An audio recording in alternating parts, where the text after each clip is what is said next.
একটা অদ্ভুত ব্যাপার কি জানেন? ইতিহাসে প্রায়ই দেখা যায় সবচেয়ে সেরা, সবচেয়ে সৃজনশীল সময়গুলোর জন্ম হয় খুব ভয়ঙ্কর কোনো বিশৃঙ্খলা বা সংঘাতের মধ্যে দিয়ে। আজ আমরা ঠিক এমনই একটা সময়ের গল্প শুনব, ইংরেজ রেনেসান্সের কথা। রেনেসান্স মানে তো নবজাগরণ, মানে শিল্প, সাহিত্য, চিন্তার জগতে একটা নতুন জোয়ার আসা। কিন্তু এই জোয়ারটা এসেছিল এক ভীষণ অগ্নিগর্ভ পরিস্থিতি থেকে। ভাবা যায় শুধু একটা শব্দ, ছোট্ট একটা না। এই একটা শব্দই একটা দেশের পুরো ইতিহাসটাকেই ওলটপালট করে দিয়েছিল।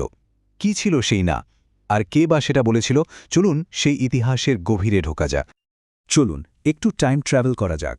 আমরা ফিরে যাচ্ছি ১৬ শতকের ইংল্যান্ডে।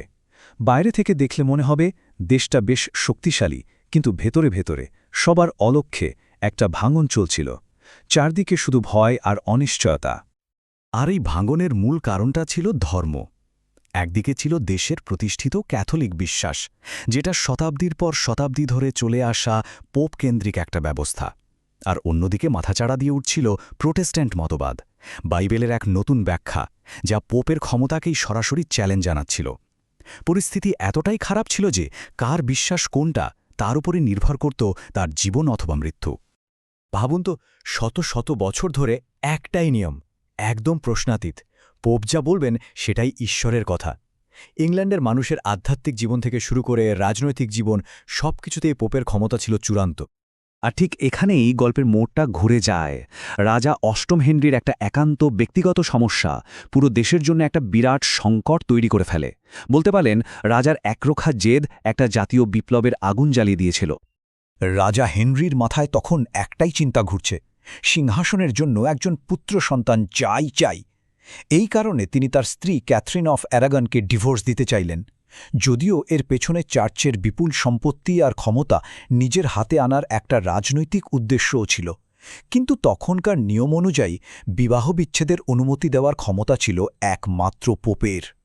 তো রাজা পোপের কাছে অনুমতি চাইলেন, আর পোপ সরাসরি সেই অনুরোধ প্রত্যাখ্যান করলেন।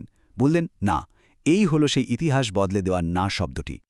ব্যাস, রাজার তো মাথায় রক্ত উঠে গেল। তিনি ফুঁসে উঠে ঘোষণা করলেন, পোপ যদি আমার কথা না শোনে, আমি নিজেই আমার চার্চ বানাবো। আর এই একটা ঘোষণাতেই ইংল্যান্ড নিজেকে শত শত বছরের পুরনো ঐতিহ্য থেকে একদম বিচ্ছিন্ন করে ফেলল।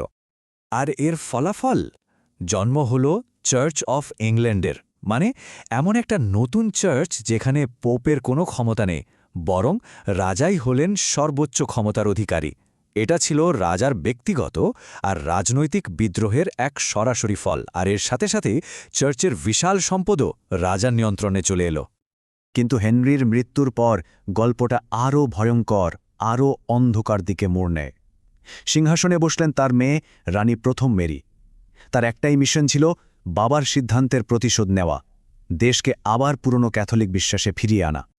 রানী মেরি ছিলেন একজন কট্টর ক্যাথলিক। তিনি যে কোনো মূল্যে তার বাবার করা ধর্মীয় সংস্কারকে মুছে ফেলতে চেয়েছিলেন। তার লক্ষ্য ছিল একটাই, ইংল্যান্ডকে জোর করে ক্যাথলিক ধর্মে ফিরিয়ে আনা আর পোপের আধিপত্য আবার প্রতিষ্ঠা করা। তার শাসনামলে যা শুরু হলো তাকে সন্ত্রাস ছাড়া আর কিছুই বলা যায় না। প্রোটেস্ট্যান্টদের খুঁজে খুঁজে বের করা হতে লাগল, সবার সামনে জীবন্ত আগুনে পুড়িয়ে মারা হতে লাগল। শত শত মানুষকে শুধু তাদের বিশ্বাসের জন্য মৃত্যুদণ্ড দেয়া হয়েছিল। আর এই চরম নিষ্ঠুরতার জন্যই ইতিহাসে তার নাম হয়ে যায় ব্লাডি মেরি। কিন্তু জানেন, এই মারামারি, কাটাকাটি আর রক্তপাতের আড়ালেই কিন্তু আরেকটা যুদ্ধ চলছিল। সেটা তরোয়ালের যুদ্ধ নয়, চিন্তার যুদ্ধ। এই রক্তক্ষয়ী পরিবেশের মধ্যেই কিছু মানুষ সমাজকে নিয়ে নতুন করে ভাবতে শুরু করে। এই ভয়াবহতা দেখতে দেখতেই মানুষের মনে একটা নতুন প্রশ্ন জাগতে শুরু করে। আচ্ছা, মানুষ কি কেবল রাজা আর চার্চের দাস হয়ে জীবন কাটাবে? এর চেয়ে ভালো কোনো সমাজ ব্যবস্থা কি সম্ভব নয়? এই সময়েই টমাস মোরের একটা বই ইউটোপিয়া এই ভাবনাকে আরও উস্কে দেয়। বইটাতে এমন এক কাল্পনিক আদর্শ রাষ্ট্রের কথা বলা হয়েছিল যেখানে কোনো লোভ নেই, অবিচার নেই, শোষণ নেই। তখনকার দিনের ক্ষমতা আর সমাজের জন্য এই ধারণাটা ছিল একটা বিরাট চ্যালেঞ্জের মতো। কিন্তু এরকম স্বপ্ন দেখার পরিণতি কি হয়েছিল জানেন? সোজা শিরোচ্ছেদ। এই ধরনের বিপজ্জনক চিন্তা ছড়ানোর অপরাধে টমাস মোরকে হত্যা করা হয়েছিল। এটা যেন প্রমাণ করে দিল যে সেই সময়ে নতুন কোনো আইডিয়া বা ধারণা একটা সেনাবাহিনীর মতোই বিপজ্জনক ছিল। দশকের পর দশক ধরে এই রক্তারক্তি, এই ধর্মীয় যুদ্ধ, দেশটা একদম ক্লান্ত ও বিধ্বস্ত হয়ে পড়েছিল। সবাই তখন অধীর আগ্রহে একটু শান্তির জন্য অপেক্ষা করছিল।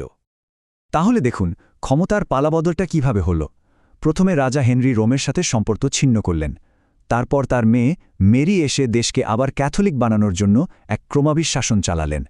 আর এই চরম বিশৃঙ্খলার পর মঞ্চে এলেন রানী প্রথম এলিজাবেথ, যিনি এই সংঘাতের অবসান ঘটিয়ে একটা নতুন যুগের দরজা খুলে দিলেন। রানী প্রথম এলিজাবেথের সিংহাসনে বসার সঙ্গেই যেন ওই ভয়ঙ্কর প্রস্তুতির পর্ব শেষ হল, আর শুরু হল এক সাংস্কৃতিক নবজাগরণ। হ্যাঁ, সেই ইংরেজ রেনেসা। এলিজাবেথের সময়ে কি হল? দেশে ধর্মীয় একটা ভারসাম্য ফিরে এলো। তিনি মুক্ত চিন্তাকে উৎসাহিত করলেন। আর এই স্থিতিশীল পরিবেশেই জন্ম নিলেন উইলিয়াম শেক্সপিয়ার, ক্রিস্টোফার মার্লোর মতো কিংবদন্তির নাট্যকার, আর ফ্রান্সিস বেকনের মতো চিন্তাবিদরা। তাদের হাত ধরেই ইংরেজি সাহিত্য আর দর্শন এক অন্য উচ্চতায় পৌঁছে গেল। তাহলে মূল বিষয়টা কি দাঁড়ালো? সেই যে শুরুতে বলেছিলাম, এক ভয়ঙ্কর সংঘাতের যুগ থেকেই জন্ম নিয়েছিল সৃজনশীলতার এক স্বর্ণযুগ, যে ধর্মীয় আর রাজনৈতিক সংঘাত দেশটাকে প্রায় ধ্বংসের মুখে ঠেলে দিয়েছিল। সেই ছাই থেকেই ফিনিক্স পাখির মতো এক নতুন ইংল্যান্ডের উত্থান হল। এই পুরোটা শোনার পর একটা বড় প্রশ্ন কিন্তু মাথায় ঘুরতে থাকে। আসলে কি বড় কোনো সংঘাত ছাড়া বড় কোনো অগ্রগতি সম্ভব, নাকি যে কোনো বড় অগ্রগতির জন্য সংঘাতটা একটা অবশ্যম্ভাবী শর্ত? ভাবনার বিষয়, তাই না?